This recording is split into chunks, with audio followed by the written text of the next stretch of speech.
L'Ajuntament de Mislata ha implementat un nou projecte d'accessibilitat cognitiva coordinat per les regidories d'Educació i Promoció del Valencià.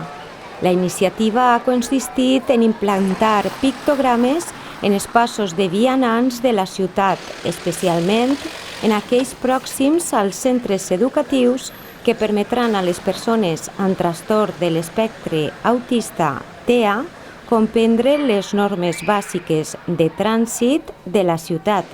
Així mateix, el consistori també ha distribuït per tots els centres educatius de la població pictogrames per a senyalitzar les diferents instal·lacions d'aquest.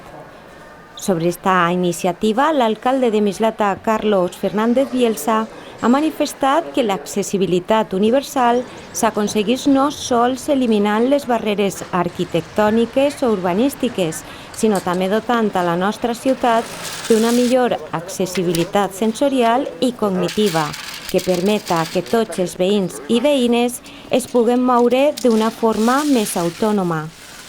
Estos pictogrames inclusius, que ja formen part del paisatge de Mislata, no es mostren en solitari. Mira, cotxe parat, creua són algunes de les paraules que es podran llegir a partir d'ara en eixos passos de zebra al costat dels 4 pictogrames instal·lats amb l'objectiu de garantir la visibilitat i la seguretat, especialment als xiquets i xiquetes amb TEA. Els pictogrames són figures fàcils de reconèixer que ajudaran les persones amb dificultats de comunicació a relacionar-se amb el seu entorn, facilitant que l'educació viària siga inclusiva. El color triat ha sigut el blau, per ser el símbol que representa a l'autisme.